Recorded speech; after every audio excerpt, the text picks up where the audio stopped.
The last time a group of us came together was when the redevelopment proposal was first introduced at the state capitol. Why we're coming together today is most of us are supporting or are members of the League of Cities, and I'm on the executive board of the League of Cities, and we filed our lawsuit against the state of California on Monday. And so we wanted to bring people together to give you an idea of how the state's actions would affect our cities and would affect our economy at this critical time. So I've been joined by mayors from all over the East Bay, and I'll be introducing them. First of all is Mark Green, who is the mayor of Union City and who is the chair of the Association of Bay Area Governments. We have Mayor Davis from my close neighbor of Emeryville. Over here, raise your hands. We have Mayor Wilson from San Ramon, who you'll be hearing from. We have Council Member Halliday from Hayward. We have Vice Mayor Johnson from Pittsburgh. And we have staff from Union City, Emeryville, Livermore, and Oakland to answer any more technical questions. So let me start with what we're trying to do is give you a human or at least a local feel of what this means. There's a lot of rhetoric being used, and like we don't really need this money and it's really only supposed to be used for blight. Well, this building across the street is a pretty good example. Redevelopment Agency just bought this because we're going to be developing the whole Coliseum area. We couldn't tear down that building unless we agreed to pay ransom to the state of California, because it's on now redevelopment property. Many cities have indebted themselves for projects that they've already done and will not be able to pay. Some cities in our state association, such as San Jose, says that they can't afford to ransom back their redevelopment agency. And so let me explain what it would mean for Oakland. If we want to continue our redevelopment projects, this includes huge projects like the Army base to small projects like this, we have to give the state of California $40 million this fall. And if we want to continue after this year, we have to give them $10 million every year. What I figure is that's almost all of our reserves and more than half of the money that we would have to actually use for redevelopment going forward.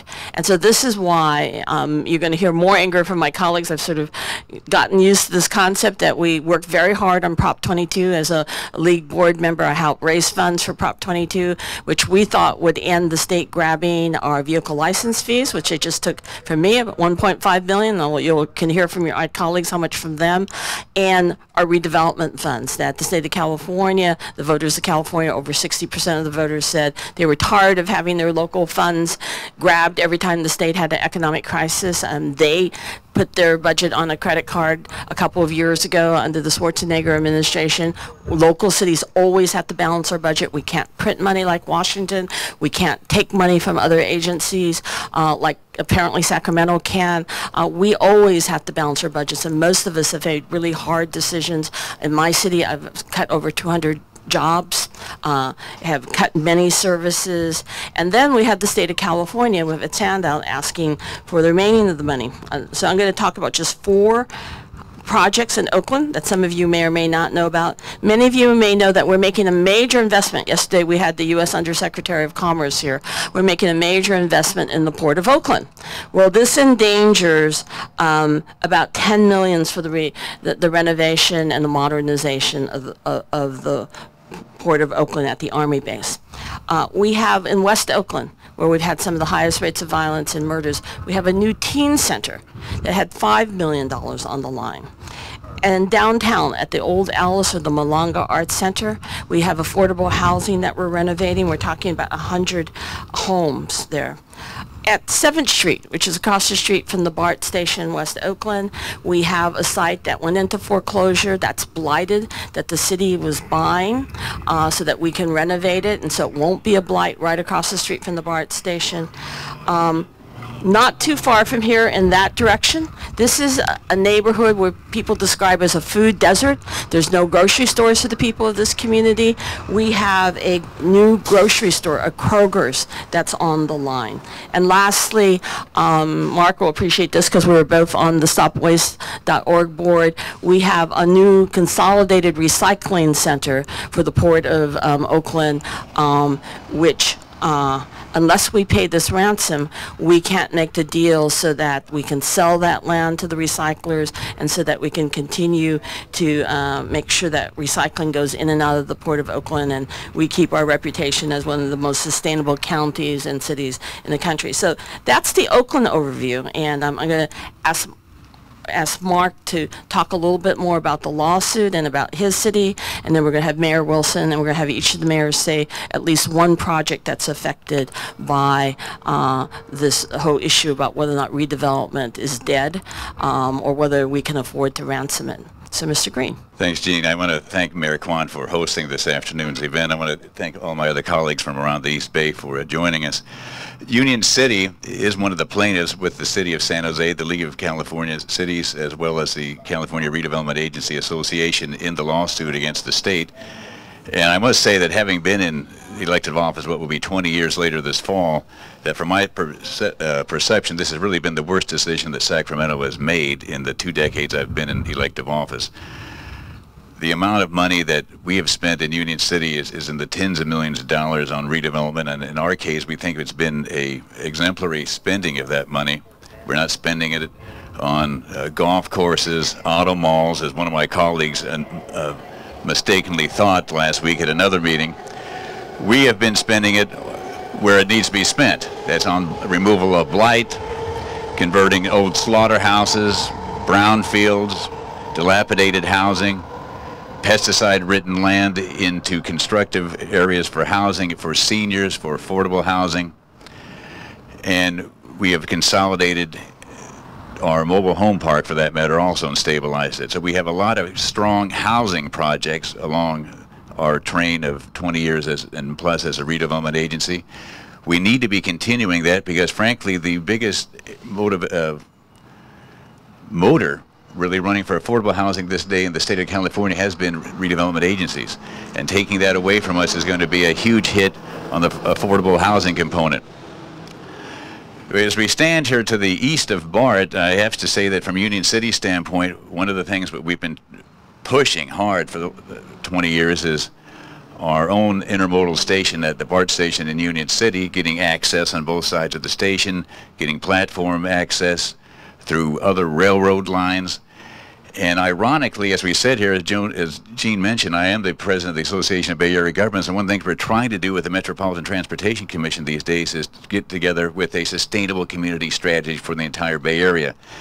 And taking this huge tool that we have known as redevelopment out from underneath our feet at the time when we're supposed to be driving this sustainable community strategy home is ludicrous. It's absolutely moronic that some of the people who have been the champions, so to speak, in their own minds of sustainability then turn around and vote for taking redevelopment away from us. There's hypocrisy galore in Sacramento right now. I was at a meeting on the other side of the hills earlier this month where Mayor Wilson was making some comments which I wholeheartedly agree with. One of the problems we have in Sacramento is that we keep sending up there the wrong people. People who supposedly are in favor of local control, taking care of the cities, taking care of the counties, but once they get into Sacramento, seemingly it all vanishes. I don't know what happens to them. There's some kind of disease, I guess, when you pass through the Delta that strikes our East Bay elected officials. There's one notable exception, Sondre Swanson. I think he's going to be up early, the nominee, I think, Gene, in our county for Legislator of the Year from our own mayor's conference. I think he probably has that already wrapped up, actually, here in the middle of July. So from a state standpoint, we hope that this lawsuit is successful. We're going to be hit hard in Union City with the ransom numbers that Gene meant. We're not as large as Oakland, obviously, but it's still a huge hit for Union City. We'd be looking at over $7 million this year and nearly $1.8 million from there on. So those are huge numbers. I don't know if we're going to be able to play in that game for any great length of time or not either, if those are sustained. So we need to be having a judicial relief on this, and we need to have it soon, because there's too many things at stake here from a Union City standpoint, and I'm sure not only through the East Bay, but through the entire state of California. So again, I want to thank my colleagues for coming out today. We've had a great story to tell in Union City. We've been the plaintiffs in 2 suits against the state on this, and I think we've been chosen for a reason. Again, I think we've done a great job for it. And with that, I'd like to turn it over to Mayor Wilson from San Ramon. Mayor. Thank you very much, and would like to thank Mayor Quan for organizing this. You know, there's a saying, we're in this together. And we look at the city of San Ramon and the San Ramon Valley. We look at this as the suburban area, but it's about jobs. Redevelopment is about jobs. You look around here, whether it's in Oakland or Hayward or San Ramon or Danville or Livermore, it's about jobs. And that's what this redevelopment does. Redevelopment allows people to work. To take that away is ludicrous. The fact that when San Ramon, we have certain blighted areas in San Ramon. We're looking to that for housing. Housing is so important to be able to have that vehicle to increase and enhance the quality of life of our residents. We look at redevelopment. Redevelopment actually produces revenue. Revenue. They're taking revenue away by taking away redevelopment. It's almost like the goose that laid the golden egg. They want to kill the goose, and they want to take the gold. We're sick and tired of being sick and tired and not having Sacramento listen to us. They work for us. It's not the other way around. This is nonpartisan. We have said, again, enough is enough. And if you can't represent us and your constituents, well, maybe you should be replaced. Redevelopment is so important. We need to keep redevelopment, not only for this generation, but the next generation. It's imperative. And you see how important it is. We're here today as one unit. One unit, whether it's a large city, a medium-sized city, or a small city. We all get it. We understand. We need to make sure Sacramento gets it. And if they don't, they need to get out of our lives. We're tired of being their private ATM. Thank you. How much money for San Ramon? We're looking about $10 million from San Ramon. And ongoing? And ongoing. Ongoing. We don't know what ongoing will be. If some of the cities opt not to be in this redevelopment grab, then who knows what the cost is going to be. It's that unknown that we're fearful about. I think the point that the mayor is making is that we've heard at least about 100 cities who aren't going to be able to afford the ransom, so the state can't possibly get the ongoing amount. They may be asking for more on an ongoing basis. The next person who's going to speak, as we wanted one non-mayor, is Joe Harabuda, who represents the Metropolitan Chamber. Thank you, Mayor Quan, and thank you for the opportunity to be here. First and foremost, I think it's important to establish that the business community in Oakland and in the immediate region strongly supports the decision to go after turning this bill around, and in fact the lawsuit. We need to stimulate economic growth. Most businesses are always looking for a way to leverage their assets to expand their operations. Redevelopment zones are effectively the way in which a city can leverage their assets in a way that brings additional growth. I'd like to give a couple of points. Other than leveraging, the job and workforce issue is extremely important. But if you look simply at the Forest City development in Oakland and the Fox Theater, and look at the development that has occurred as a result of what is now an art district in Oakland, that would not have been possible without the redevelopment funds to make the Forest City project possible, to make the Fox Theater possible, and to bring together the Paramount and all the other art galleries and assets, which now is being added by many, many restaurants, hopefully that you all have attended. Our restaurant association is strongly supporting this, as well as the chamber, and we as a region need to come together, the other chambers, the other business organizations, to say, stop, turn the money back to the cities. Thank you. Joe makes a good point about Uptown. Uptown was pretty crippled after Loma Prieta. We live in earthquake country. Not very many cities are going to have the capital to rebuild after a major earthquake, and we live in earthquake territory. That's why Uptown was rebuilt, and it took us a decade to do that at that. So I'm going to ask my other colleagues now to come forward. Vice Mayor Johnson from Pittsburgh. Thank you, Mayor Quan, for inviting us. We really need to be one unit to fight Sacramento. As you know, Sacramento is a war. They can't balance the budget. They want to take the city's monies. They want to take our redevelopment monies. They have taken ours in the city of Pittsburgh. What we did with our redevelopment money over the years is we've spent over about $180 million. That's including infrastructure and building new locations and structures downtown. Our downtown has changed drastically over the last 5-6 years. We've built so many new things and have so many people coming to our city saying that our city has really changed a lot, because we had an image that unfortunately wasn't the best image in the world. But since we've been working real hard to change that through redevelopment, we have actually come across and actually changed that image a lot. We've reduced our crime considerably in our community by using the redevelopment to clean up those areas of blight. And I think it's important that we all think about the real reasons we're here is jobs. I mean, with this redevelopment money in our city, it created almost 1,000 jobs in our city. Our city has got a 20% unemployment rate right now. So those jobs are important to us.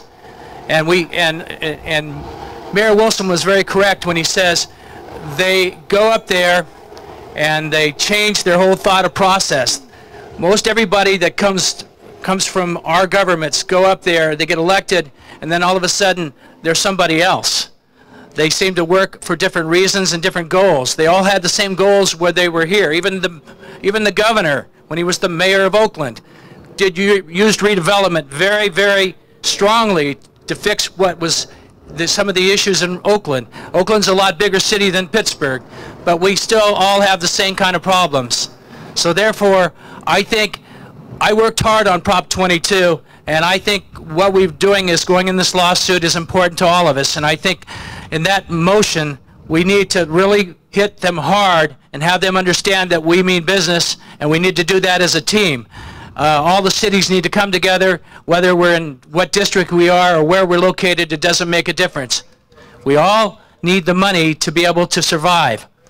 And without that redevelopment money, it makes it a lot more difficult to balance your budget each year. So because a lot of people use that redevelopment for other things other than just redevelopment, to pay salaries for those people working in the redevelopment agencies. And so we've lost about almost 100 people in our city, and that's a lot of people. So I want to thank the mayor for allowing me to speak. Thank you. Councilwoman Halliday from Hayward. I just want to echo what Mayor Green said about the hypocrisy of the state asking us to pursue a goal that we agree with of building sustainable communities, particularly around our transit centers, on the one hand, and then taking our means for doing that away. And we have 2 BART stations in Hayward. We've used redevelopment to leverage millions of dollars in private investment to really revitalize our downtown, and I would invite you to come and see it if you haven't. We were hoping to do that at our South Hayward BART station, an area badly in need of revitalization. This action threatens that. It is harming, it is curtailing private investment and probably causing losses now and continuing into the future, not only for us, our local governments, but for the state as well. It's a really idiotic thing for them to have done. I think it reflects a lack of understanding on their part, although many of the legislators who voted for this come from local government and know about redevelopment, so that really can't excuse them. But for us, it's $4 million this year and $1 million in the years to come. That's really going to hurt our local community. And redevelopment is run by local government that is closest to the citizens that it serves. And I just think the state legislators, who are a lot farther away from those citizens now, have lost sight of that. The mayor of Emeryville, Mayor Davis. Thank you, Jean. I think you have all gotten a primer in redevelopment. I'm from the city of Emeryville, 1.2 square miles. This city would still be a decaying industrial, the kindest word you can use is dump. It was filled with toxic brownfields, abandoned factories, decaying warehouses. That has changed into a vital, sustainable city. And we are now faced with being having everything come to a dead stop. What do I mean by everything? I mean jobs, housing, and infrastructure. The legislature in Sacramento has put their hands up and said stop to economic development. Essentially, they have destroyed the one tool that works and works well in this state. We, and I mean this very sincerely, I believe that we have been betrayed by our representatives in Sacramento. They followed the party line. They believed what I consider to be absolutely inaccurate analysis, and they've sold the people of this state down the river. And I would urge them to go back and reconsider what they have done to the economic stability of this state. Thank you. And last but not least, Vice Mayor Ron Leone from Concord. Well, all the cities here are unique in their own particular ways, although we share the burden that we're going to have because of the state. You know, the state's been taking away from us instead of cutting their own budget. And Concord has lost $20 million over the past couple of years because of that. Now we're in a situation where with redevelopment being cut, we're going to be losing another $6 million. Now, how it affects specifically Concord, so we've got a naval base that is going to be given over through our hands, the Concord Naval Weapons Station. That has a great potential. Unfortunately, without the redevelopment, we're looking at about a 10-year delay in that development project.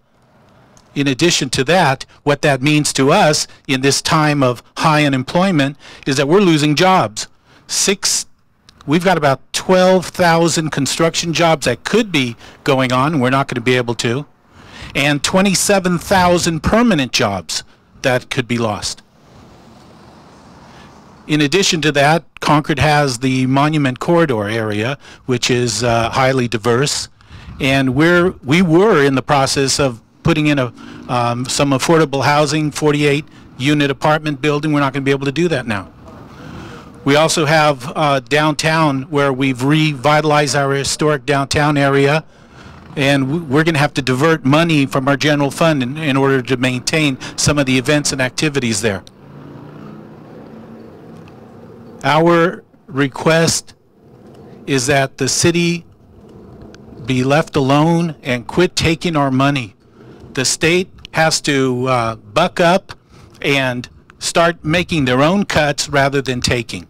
So stop cutting and start cutting and stop taking. Thank you. So with that, we're going to take questions. I want to remind you, for those of you who came in late, the reason we're having this press conference today is we want to underscore the fact that we have filed the lawsuit in the state Supreme Court, the urgency being that there are millions of dollars, if not billions, thousands of jobs at stake. We're asking the court to make a ruling as soon as possible. We obviously are trying to get a stay order. So, any questions? Probably heard that, I mean, when I talked to the governor's office a couple of weeks ago when this was done, they said a lot of this redevelopment money is, for some cities, it's like a slush fund. They use it for things that are not developments, like golf courses, mermaid bars, things like that. You know, the majority of redevelopment agencies are using it for blighted areas, for renovating downtowns, and to build affordable housing. He can't walk away from this. It's undeniable about anywhere between 25 to 50% of all the affordable housing in the state at least has a redevelopment match, if not fully funded by redevelopment. And so, you know, you don't destroy a system because maybe there's abuse in one or two cities. This is a pretty good cross section from suburbs to urban areas to first ring suburbs in the Bay Area.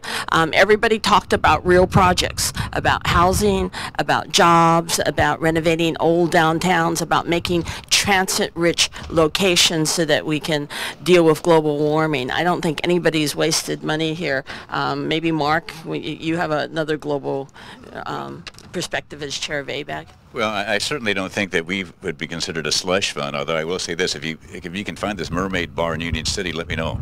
You know, Sacramento. I was in Sacramento. Boy, I knew it wasn't in my city. We knew it wasn't us. Yeah. But yeah, again, I think that what has happened here is that there might be, and not every city's been perfect, and there might have been some cities somewhere in the state that did some things that might have been on the questionable side, and I'm not denying that. But I'm not going to sit here or stand here and say that we did, or that Oakland did, or San Ramon, Pittsburgh, or Concord, or Emeryville, or Hayward did, because I've been through all those cities, and I don't think you see any rampant abuse of redevelopment funds in those cities that you see standing here. And I think that it's just been an easy way, as some of the mayors behind me have said, it's been an easy way for Sacramento to solve their own problems. And it really isn't solving the problems. That's really the ironic thing about it, just making the problem even bigger. Because by cutting redevelopment agencies, you're stopping another economic growth, which in the long run going to hurt them. So I don't think there's been any slush fund that I'm aware of. Certainly, I know there hasn't been in Union City. We've been chosen twice as a plaintiffs against the state in the last several years, and I think that we've been chosen or asked to be a plaintiff for a reason. I think that's we've had exemplary behavior in our city. And again, I would say the same thing for everybody standing behind me. And I always give the port as an example. He's endangering the work at the port, and the U.S. State Department was here yesterday, the U.S. Department of Commerce was here, and they're basically saying for every dollar you put into a port, you create and generate maybe $15, that we're looking at 5,000 jobs with the expansion of the port. That's a good payback to the state of California, and it's important nationally to increase our exports. So why would you endanger something like that because you're mad that somebody might have built a golf course or a mermaid club? I don't know, because most of the redevelopment money is pretty out front in there and for most cities and our real economic development projects. I'm going to cut it off here. I'm sure the mayors will hang around and answer individual questions. I want to thank you for coming out today. Thank you.